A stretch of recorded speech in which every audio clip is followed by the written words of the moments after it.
started. I pushed the recording button, so that's all good. Good afternoon. This is Doug Cluck from NOAA, based in Kansas City, and we're going to be providing the presentation here in just a moment. I want to say a couple things. One, that if you have any questions as we go through this session, this presentation, there is a place to put those in the webinar configuration. So go ahead and write any questions that you have during that time. Everybody is muted, so that's probably the best way to do it. If at the end you do want to go live and ask a question, I can unmute you if need be. But until then, go ahead and write your questions in the question area. Secondly, I wanted to say that this is the last webinar of 2019, obviously. We'll begin again on January 16th next year. And there's always a bit of a issue in terms of bringing all of your names over again. So you may have to sign up for this for the entire year again, but you may have to sign up again. I'll try my best to just pull names over so you don't have to, but I can't guarantee that. So don't be surprised if you have to sign up for the webinar for 2020 again. So all depends on if I can figure out the logistics on how this works. Now, so without any further ado, I'll introduce Dr. Adnan Akyüz, the state climatologist of North Dakota at North Dakota State University. He has a lot to cover. You might think the weather and climate have settled down a little bit, but needless to say, there's a lot still going on and implications for later this winter and spring. So, Adnan, I hope you're ready. I'm ready. Turn it over to you. All right. Thank you very much. Thank you, Doug. Thank you. Before I say too much, let me ask Doug if he can hear my voice so that everybody is, I assume. Yeah, you're loud. You're yep, loud. Okay. Yep, go ahead. All right. Before I start, I would like to acknowledge those institutions who support this presentation. First of all, the American Association of State Climatologists, and of course, my institution, North Dakota State University. Down below, you will see some icons indicating National Drought Mitigation Center, NOAA, Regional Climate Centers, and USDA Climate Hubs. I am starting with a couple, maybe three of my pictures that will probably sum up the conditions in the upper High Plains region. The one on the right is indicating or showing that maybe I should start with the one on the left. It is the corn dryer operation near Stephen, Minnesota, and conditions are very similar in North Dakota as well. As you know, that the corn, 50% of the corn, greater than 50% actually, is not harvested, and some of the corn that are harvested are not dry enough, and because of that, it's being mechanically dry, as you see in this picture. And this is the landscape that you will imagine that you are in this part of the region. That's what you will be seeing. The one on the right is actually what is happening currently in this landscape also. You will see some ruts in the soil, and you can imagine that the tractor tried to go in and couldn't make it and immediately went out and waited for frozen ground to be able to get back in. And as you see on the back, and tractor is finally able to do some work because of the frozen ground, that he's able to stand on top of the soil without being sunk.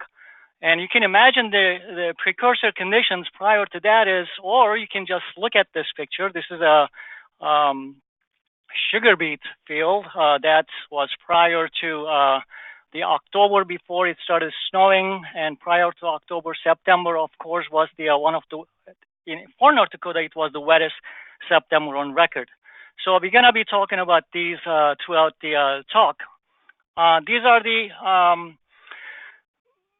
institutions that made this presentation possible. It is a collaboration from the USDA, Climate Hubs, American Association of State Climatologists, two regional climate centers, Midwest and High Plains, And of course, NOAA and CEI, that stands for National Centers for Environmental Information, National Weather Service, and of course, the Oceanic and Atmospheric Research. And NIDIS stands for National Integrated Drought Information Systems. And of course, the National Drought Mitigation Center. The next climate drought outlook is going to be in January 16 in 2020 by to be determined. We don't know who's going to be doing that webinar, but you will hear us. Access to the future and the past recordings, and you will be able to access them from these two links. One is going to get you to Midwestern Regional Climate Center, and the other one will get you to High Plains Regional Climate Center. And both of those locations will include presentation including this. And in the end, we are going to open up for questions. This is what you will be seeing. I'm going to be talking about January to November and the autumn recap, and we are going to focus into November. Then we'll talk about snow, water, flood, and drought.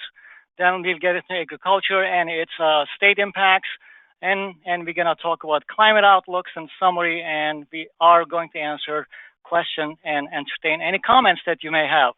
So this is the January-November, or what you might call is the year-to-date conditions.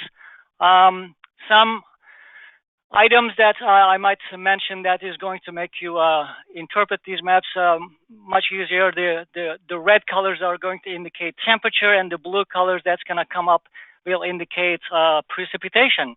On the left-hand side, we have the statewide rankings, and on the right-hand side, the regional rankings. Let's talk about these numbers. Numbers smaller, that means it is drier. If 125 years of record is ranked from, if this is the temperature coolest to warmest, number one would be the coolest temperature. And so therefore the numbers closer to 1 is going to be indicating cooler than normal temperatures. And 9 here in South Dakota is indicating the North Dakota completed its January to November period as the ninth coolest. I should rather say, yep, 19 coolest and 28, and you got the pictures. A majority of the United States, it looks like it is cooler, but the warmer, the portions are so warm that it tilted the overall United States average to 45th warmest since 1985. To the right, we have the regions, and 33, that is the 33rd coolest January-November period in the upper Midwest, and the 16th coolest in the upper High Plains region. And 93rd is much closer to the warmer, so these regions are colored in orange, and what color is that? Yellow is indicating warmer than normal conditions. And this graphic is the same thing, but it is precipitation. And all these darker, the green colors, and 125 is indicating the wettest January-November period on record. And the record is 125 years. So it is really a big deal to have the wettest January to November period, and all these northern tier states, including South Dakota, and some of the other states are wet, but not as much wet as these states. And coming to the regions, and all the regions that is bordering to the central region are indicating that it is also the wettest the period on record. And moving along to some of the impressive the records that I might talk about is the precipitation in individual states, and the stations did break, and these are the number of stations breaking the annual precipitation accumulation records already, even though we still have 15 additional days to complete the year. And Wisconsin breaks the record with 25 and most, and all these numbers are telling us that the Midwestern region had 70 stations breaking the record. Among them, very impressive one is the Rochester, Minnesota. The precipitation total is already established 54.28, which surpasses the previous record that was broken in 1990 by 10.34 inches. And if that wasn't impressive enough, and how about that record? Rochester has been breaking a precipitation record since September 19. So since September 19, the record has been already broken. Coming to the autumn, that's period is going to include a period from September to November. On the left-hand side, again, these are the temperatures indicating the blue colors that indicating cooler than normal, and orange colors that indicating warmer than normal conditions. And it looks like North Dakota has experienced the 30th coolest autumn or fall on record, and 27 coolest. And to the right-hand side, it is Midwest, upper Midwest actually is experiencing 50th coolest and 26 coolest on the high plains, upper high plains region. And if I hit my next, it is going to do the same thing, but this time it is for precipitation. All these northern tier states, including North Dakota, Minnesota, and Wisconsin, had their wettest fall on record, and some of the other ones are still wet, but as not wet as those three other states that I counted. And since it is fall, I can just talk about the fall. The trend it is showing a very gradual long-term average of 0.1 inch per decade. In other words, our falls, the currently nowadays on average is about 1 inch wetter compared to 100 years ago on average. So I have to say that on average. On the right-hand side, it is the regions. 125 is indicating it is the wettest fall on record for the upper Midwest, and it is still wet in all the regions bordering the central region. Next is going to give you a set of similar graphics, but this time it is for November. On the left-hand side, first temperature, and the right side is the temperature too, but the left-hand side is showing you the state rankings, and this time it is the colors white are indicating it is neither above nor below. It is somewhat in the median. Still 41 is indicating 41st coolest November on record for Minnesota, 26 for Wisconsin, 34 Iowa, and so forth. And on the right-hand side, upper the Midwest has experienced the 33rd coolest November on record, and the 62nd, which is neither cold nor warm, but it is somewhat closer to the median for the upper high plains regions. And the next graphic is going to show me the same thing, but this time in terms of precipitation. On the left-hand side, November was not as the wet as September and October. It looks like we came to a calm as far as these stations are concerned. As you remember, those previous the periods, they were the wettest, but now still some remnants of the wetness remain in the South Dakota. And if you look at to the right-hand side, upper Midwest and high plains regions are experiencing somewhat near the middle November compared to the long-term average. Okay, now we're going to talk about snow. This graphic is the accumulated snowfall in November, November 1st through November 30. But this time the green colors and the shades of the green and the blue colors are going to indicate the higher amount of snowfalls, but the shades of lighter green and the orange colors are going to indicate lesser amounts. It looks like there are some higher amounts in the Great Lakes area, especially in northern Wisconsin, 20 to 30 the inches range, and even more in this blue area. Southern Minnesota has just completed a big snowstorm event during the Thanksgiving. They have accumulated 10 to 15, and 15 to 20 inch amounts are here. And Rapid City, of course, the Black Hill area got pounded during November, and they had some high precipitation area too. And the biggest winner is the Paradise, Michigan.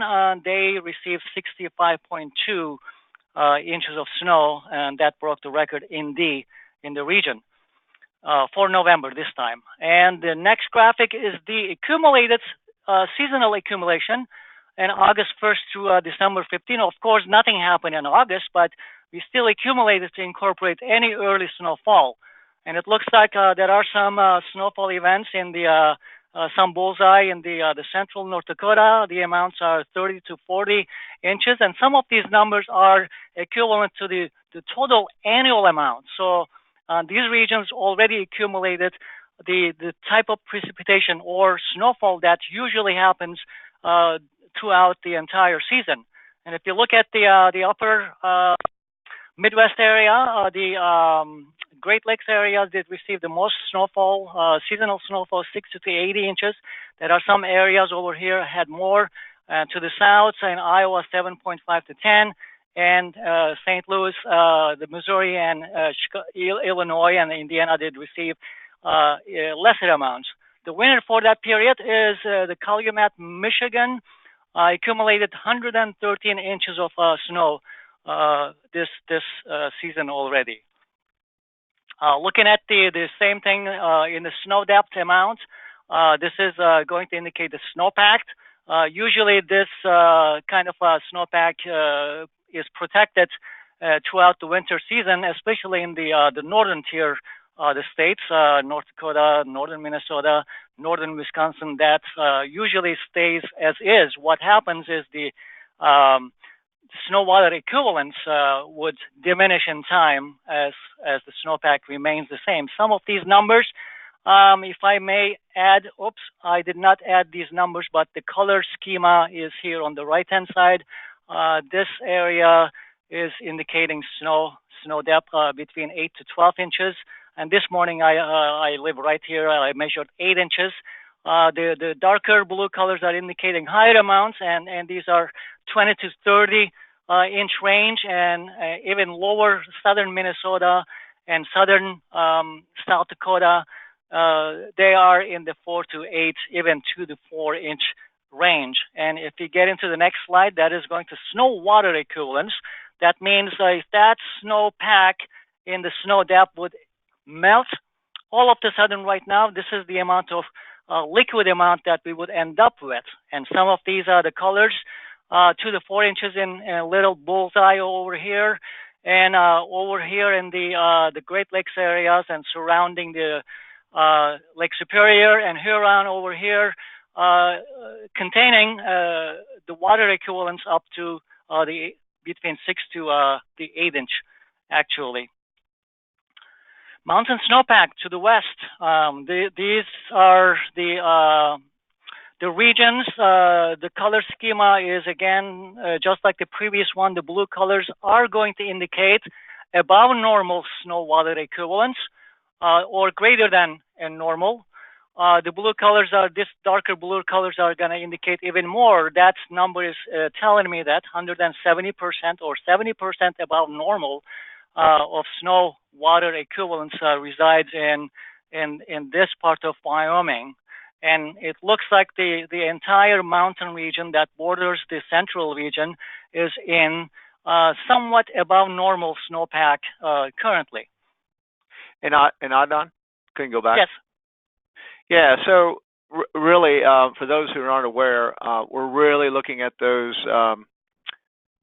watersheds sort of on the eastern side of this map in the north. So most of Wyoming, quite a bit of Montana, and of course eastern Colorado, which is further to the south. Although those are showing, he's going to show you a couple other graphics here pretty quick.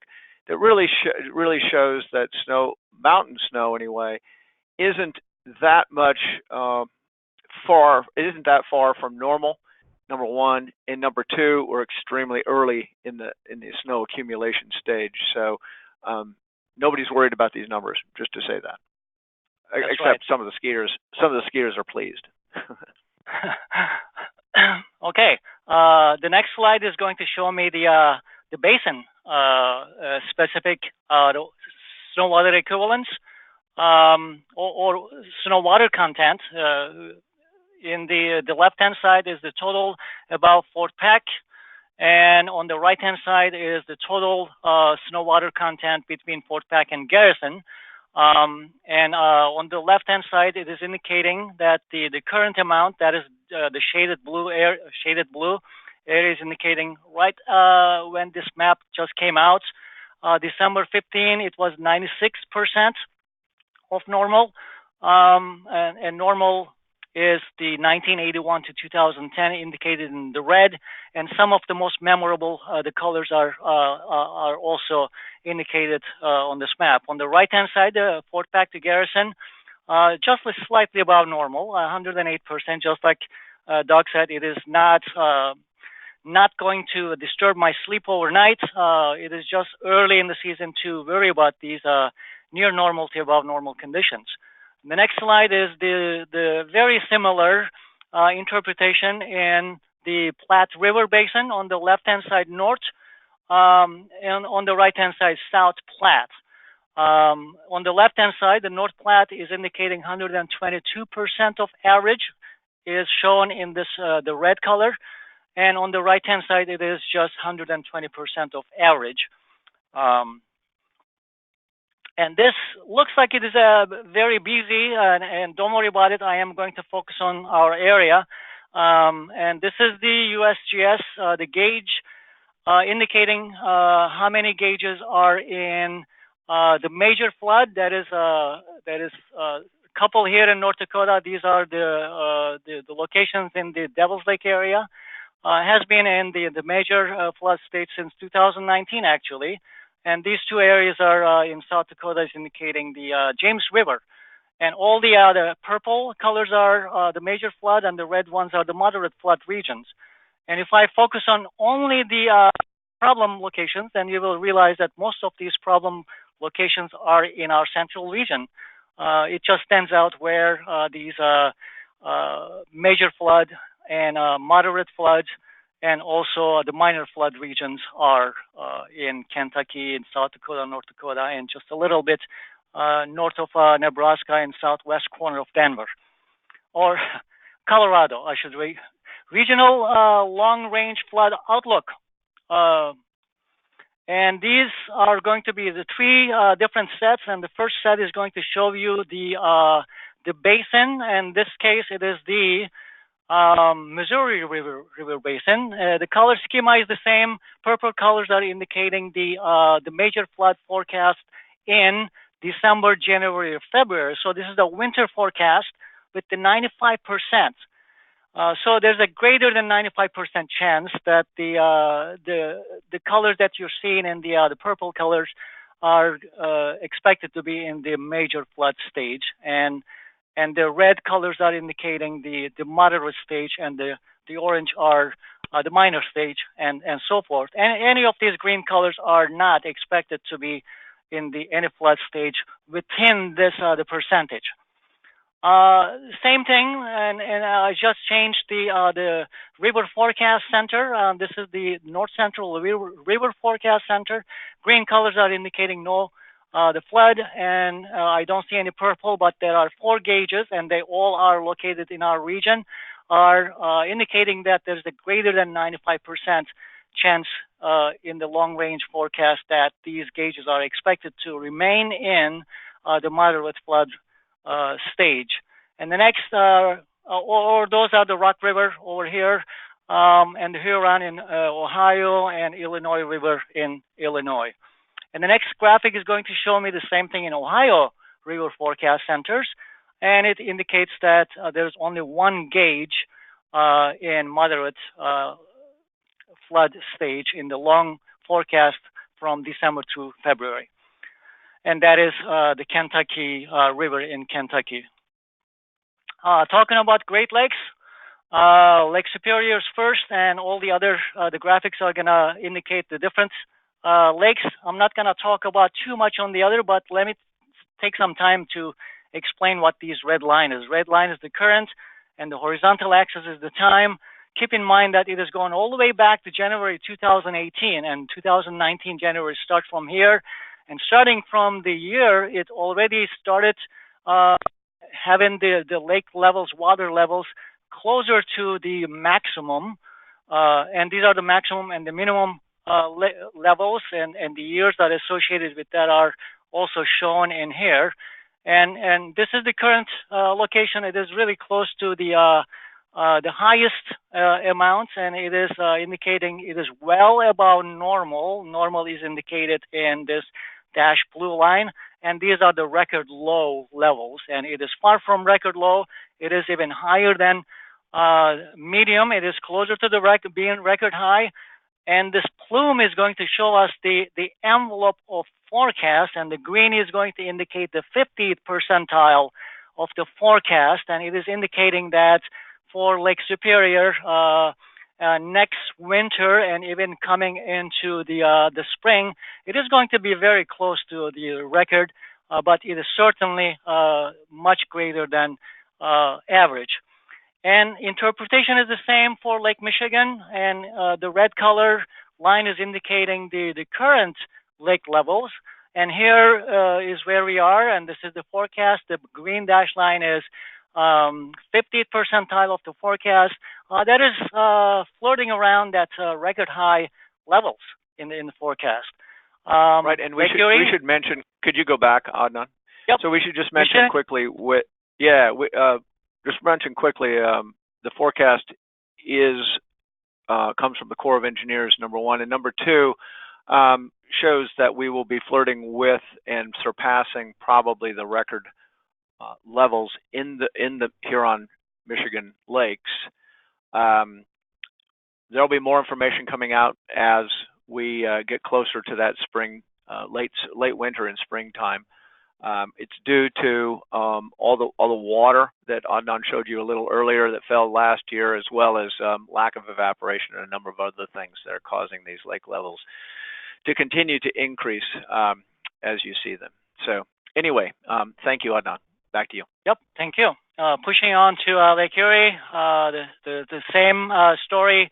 In fact, and earlier in the summer, it is indicating that the lake level did surpass the previous record high, and currently it is not as much as the record high, but it is certainly well above the average. And the green dotted line is indicating the 50th percentile, or the average.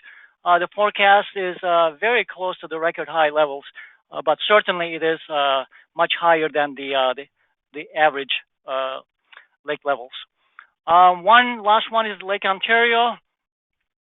It is still the same, and earlier last year Lake Ontario was near normal, but since the October of last year and moving into the entire year of 2019, the lake levels progressed as the much above normal and surpassed the record high in June, and you will realize that the much greater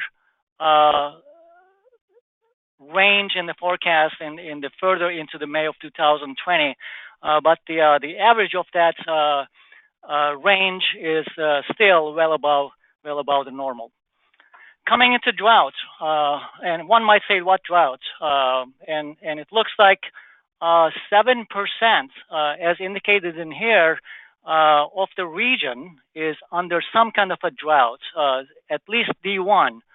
And those regions, and I want to get your attention to the southwest corners of each state, Kansas, Colorado, Wyoming, and northeastern this time of Montana are having some drought problem, especially in the southwestern corner of Kansas is the only state that is experiencing D3 or extreme drought. Very, very small the portion, 0.11% of the central region. Some of the agricultural impacts of what we have seen currently, and this one is going to show you the 4-inch bare soil temperatures in North Dakota. It is somewhat, the colors are indicating if there is a diamond with the no color inside the white, it is indicating frozen soil at the 4-inch. If it is darker colors or dark colors or the black colors, it is at or slightly above 32 degrees, or not frozen at 4 inches.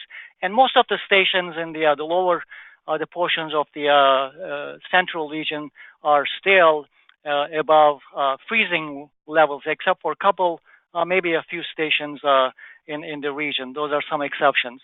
If you are looking at the soil moisture, and one might note that almost the entire central region is flirting with excess moisture, except for a few exceptions in here in Indiana and in Ohio, and some bullseye over here in Colorado.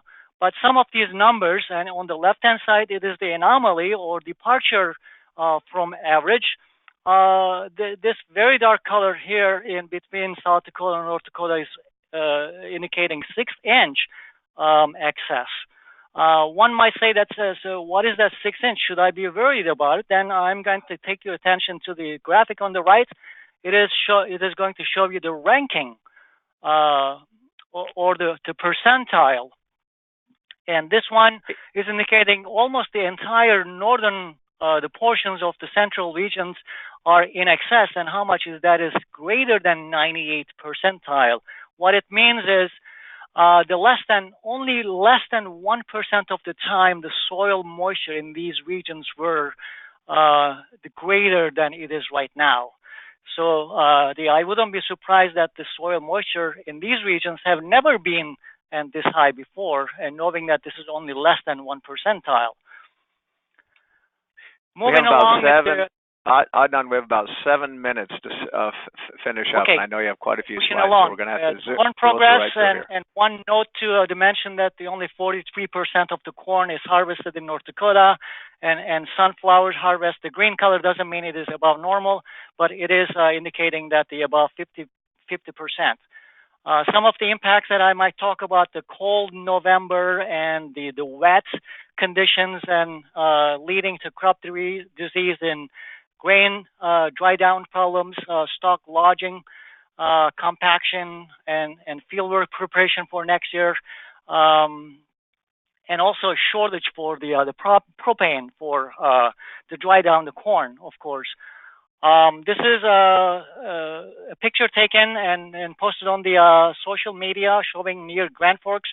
The white colors are indicating snow, and the darker colors are indicating unharvested corn. And if I wanted to look at the larger picture, this picture came with the Daryl Richardson's Twitter, and all these white dots, the black dots, are indicating the unharvested corn. And based on the previous the figure, we know that greater than 50% of the corn the planted in North Dakota is not harvested yet. Miranda said that the majority of the livestock producers in the state are facing forage shortages going into the next winter. I am going to skip that, and some of the impacts are going to be the fire risk in Kansas because of the dryness, and on the lower right-hand side, it is conditions of a field, sugar beet field along the Red River, and sounds like the farmers and sugar beet farmers double hit this growing season, because the American Crystal Sugar charged the producers by $343 per acre for the undelivered beets, but later they indicated that they are not going to accept sugar beets if it is muddy, because it costs too much money to justify the profit. So one more, that the major flood along the Red River this coming spring might be a concern. Some of the response to the mitigation coming from the state of North Dakota, asking for a presidential declaration of disaster in response to the flooding in the Jamestown and the Pipestem dams have been flood operations, and the similar operations in along the Missouri River basin. Coming to the climate outlooks, and the first graphics are the 8 to 14 days outlook, and the red colors are indicating a greater chance for above normal, and the blue colors are indicating below normal chance. And it looks like the southern, or I should say eastern two-thirds of the central regions are expected to be in the above normal. Greater conditions, greater percent of being above normal than the other, and the precipitation-wise, the majority of the central region expected to be in the above normal precipitation. This is even though this is not the official forecast, but it still shows the quantitative or the deterministic forecast of how much precipitation is expecting during the next 16-day period from today into Saturday, January 4. All these purple colors are indicating greater amount of precipitation, and these colors are indicating lesser. Coming into January, temperature on the left, precipitation on the right, blue colors are indicating greater chance of being cooler than normal. Looks like the northern tier of the state, of the region, are to be in the greater chance to be in the cooler. And it is fair to say that the equal chance, much of the central region, of being near normal, above normal, and below normal. And looking into the further, we usually look at the El Nino and southern oscillation conditions. This is the latest plume forecast from the IRI, and the green, red, and blue lines are indicating, respectively, statistical average, dynamical average, and CPC's consolidated forecast. One thing to note that all are indicating below the 0.5 degree centigrade anomaly, which shows indicates the neutral conditions in this period of time, going all the way into June, August, and September. Yeah, let me just clarify. Let me clarify that. Let me go back. Let me clarify just a little bit. So as long as you see this graph on the vertical axis, you see 0.5 and negative 0.5. As long as the green line, if you will, the average of all those things, sort of stays between those, we call it neutral, just so you know. It's neither El Nino nor La Nina. I hope that makes sense.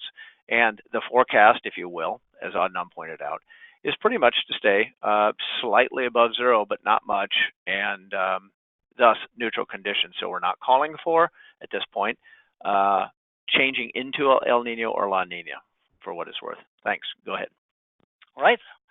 Pressing on to winter, these two graphics are encompassing the period from December through February. On the left-hand side, it is the temperature. On the right-hand side, it is the precipitation. Darker colors and orange colors are indicating a greater chance to be in the above normal range. Much of the central region are in the EC, or the equal chance of being above, below, or near normal temperatures. On the right-hand side, the precipitation forecast is telling me that especially the northern tiers of the central region falls into a greater chance of being wetter than average. And I don't even have to mention the brown colors, since none of the states touching the central region has experiencing that. Getting into a longer term, into the spring period from March, April, and May, on the left-hand side, temperature, red colors are indicating greater chance to be in the warmer than normal, and blue colors are indicating a greater chance of being in the cooler than normal temperatures. And you see the states that are in the cooler than normal, greater chance of being cooler than normal is the northeastern corner of North Dakota, northern Minnesota, Wisconsin, and Michigan. And in terms of precipitation, green colors are indicating greater chance of being wetter than normal, and the rest of the other, the white areas, indicating equal chance of being above, below, and near normal conditions. One might say that I live in the north. Yes? Yeah. Oh, no, I'm sorry to interrupt. I see we're looking at old maps. These were made in November. So when we're all done with your discussion, And it may or may not be your fault. Actually, I'm trying to find the updated maps as we speak. I'll go through them extremely quickly when you're done. So you might skip to the November end. 21st, November 21st, which is late in here. Oh, yeah, it shouldn't this be is that. November. Yeah. So go just it finish. was the latest Just finish. one. Okay. Yeah, no, there's later, but we'll go ahead. Okay. Not your fault. Go ahead. That's okay. I'm sorry. We are looking at a modified spring. For us, for example, living in the northern tiers, our spring really doesn't start in March, but rather it starts from April. In fact, the April stands for the onset of the growing season. So the farmers in our regions are more interested in April through June forecast, and I threw this in because of that. And on the left-hand side, temperature again. On the right-hand side, precipitation. The southern half of the central regions are in the greater chance of having warmer than normal temperatures. On the right-hand side, the eastern, the portions of the central regions, excluding Montana, Wyoming, and some of the Kansas and Colorado regions. Skip ahead. Skip ahead. These are old. Go ahead. There you go. Was it too old? All right. Those were. All right. Summary. These are the summaries, and I hope these are going to be the current. Despite the early snow and the saturated soil, there is still some progress, especially in the corn, especially in the northern plains, and especially in North Dakota. Still, some progress is being done, and much of the region experienced cold and near average November in terms of precipitation, and also the concern for the river freezing above flood stage as we go into the winter, spring ice jams, and especially along rivers flows to the north. And of course, this would be the case when the springtime, when the thaw happens in the southern portions of the river system is thawed, and northern portions are still the frozen, and it causes that natural ice jam, just like it happens in Souris River and Red River in North Dakota. Dryness concern for southwest Wyoming, Colorado, southwest Kansas, and southwest Nebraska. And also the spring flood concern for Missouri and Mississippi River basins, with the potential delay in spring fieldworks and projected spring water levels in all Great Lakes area expected to be well above, if not the record levels.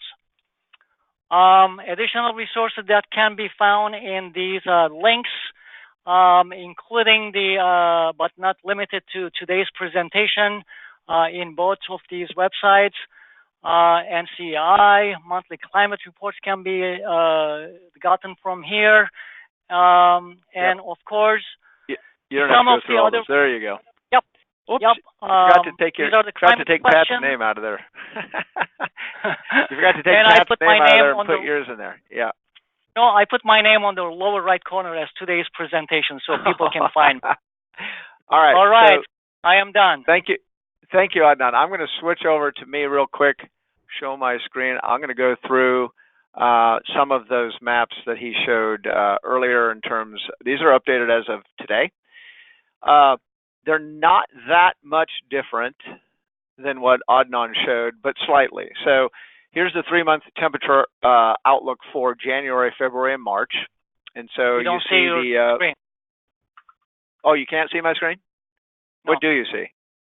A woman running on beach. Oh, okay. Hold on a second. Yep. Now we do. Let me fix that. Thank you. There we go. All right. Yeah, so here's the updated January, February, March outlook for holding the below normal temperatures to the north, or at least a better chance of that. And there's the precipitation outlooks for the U.S. for the same time. Where you see the darker green, there's a higher percentage or higher probability of above normal precipitation, sort of centered, if you will, on the upper northern Rockies and Ohio Basin, Great Lakes area. Now, I think Adnan, you went ahead to, was it March, April, May? April, May, June. Well, okay. Here's March, April, May. This is sort of a spring outlook. Sort of holds on to equal chances for precipitation to the north. Not a strong signal whether it's going to be warm, cold, or near normal, but better idea that it's going to be wetter than normal, which is unfortunate for those areas that need to dry out quite a bit. And then we'll skip ahead. I think you had April, May, June. Yep. That'll be the last one we show. Very similar pattern for temperature with that, if we call it equal chances of all three things happening to the north, warmer conditions or better chances for warmer conditions to the south, and then better chances for wetter conditions, mainly for the upper Midwest into the Great Plains. So that is the outlook. That's the outlook again for the near term. So now, I guess I can leave that. I'll leave that up for the moment. We can sort of get to the questions quickly, and some of these questions I don't know if I have an answer to, but the question is for the Climate Prediction Center soil moisture, how long does the period of record go back to, and what is the normal period? So part of well, I'll say this: it's either the 1980 to 2010 average in terms of that. However, soil moisture information is usually a blend of a very few observations and a whole lot of modeling. So it really depends on how much precipitation fell, et cetera. Adnan, do you know any more about that off the top of your head? I don't. Yeah, I don't have a good answer for you. Perhaps we can get back to you on that, Benjamin. There's another question about, is there any indication that excess precipitation is recharging local or regional aquifers such as the Ogallala? So that's a pretty complex question. And so excess precipitation obviously is going to recharge a number of aquifers. And if you live around a lake or a lake area, you'll see the lakes definitely go up over time. If you're in sort of a drier climate, say western Kansas or western Nebraska, western South Dakota, North Dakota, and all that, depending upon where you are, depending on your soil, it can take anywhere from 1 year or less, if you're in the sand hills where the water percolates right through very quickly, to sort of clay soils and things that aren't as permeable. It may take quite a bit of time, hundreds, sometimes even 1,000 years, even though you're having really wet conditions at the surface. You may or may not have those conditions. It may not percolate down as easily in some places as others. So I would say generally it's good for aquifers. Obviously, when we have this much water, in some cases it's too much water, however.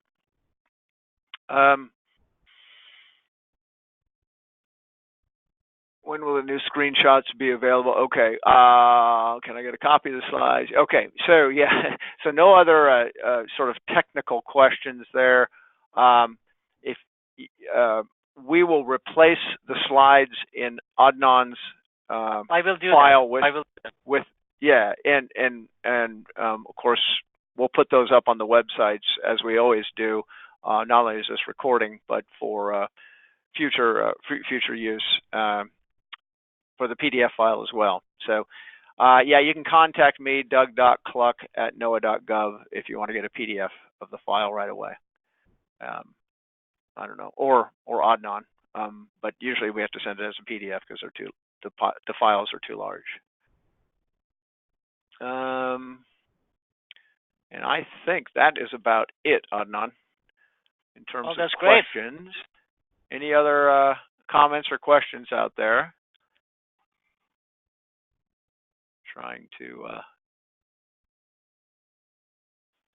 get everything done here. And on that note, I guess we hope to see as many of you as possible in January the 16th, if I can figure out the logistics of the software and such, and let you know if you don't hear from me one way or the other. If I've somehow left you off an email list and you don't hear about these webinars and you still want to be on them, my email address is Doug, the name D-O-U-G, dot Kluck, K-L-U-C-K, at NOAA.gov. I'll actually write that into the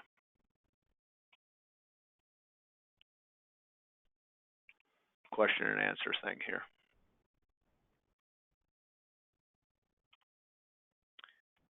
Wasn't that on my slide, Doug? It might have been. I'll send that to all. Hopefully everybody can see that. Oh, there is a question here. Hold on. Might be one more I missed in there. Oh, is there an expectation that neutral ENSO conditions will change, and when could that happen? So normally with El Nino, La Nina, we see, we begin to see, well, we'll say the adjustment, if you will, of the oceans, equatorial oceans in the Pacific, sometime after spring. Usually the springtime is about the worst time to predict, from now until spring, the worst time to predict which way, if any, the oceans are going to go in terms of La Nina or El Nino. So June, beginning in June, better idea in July, obviously in August and September, which way we're going to be leaning. That's sort of the prime time to get to that. Is there some way we can contact the Canada side of things to determine their levels of snowpack? That is a great question. Adnan, that's a good question for you. How do you find out how the Canadians are, what kind of snowpack there is on the other side of the border up there? Yeah, unfortunately, Environment Canada is not as open as our data providers like NCAI. It's really hard to find information. That's really discouraging for us to compile data and include Canada because of that reason. Let me just try something real quick here, and for anybody still on and able to see, can you still see my screen, Adnan? Yep. Mm-hmm. Okay. I just want to see. Yeah. So here's a little bit of information. This comes from the National Operational Hydrologic Remote Sensing Center. Here's their website. Okay. I'll leave it up there if you want to try to, or you can just type in NOHRSC, and it'll be the only thing that comes up in Google. You can look a little bit into Canada. Okay, so this is as far north as I know we can get sort of operationally, and this is the type of map where you can actually zoom in if you like that. And if you wanted to look at the Great Lakes or something, you can zoom all the way in and look at some Canadian data. Now, I don't know how official that is, but I imagine it's not bad. This is a combination of ground truth, airborne flights, and I think some satellite. That's how it is put together, I should say. And yes, happy holidays to everybody, and Merry Christmas, Happy New Year. Thank you all for your attention. So on that note, I'll say thank you again, Adnan, and we'll sign off, and we'll do it again. Thank you all. Happy holidays. Bye-bye.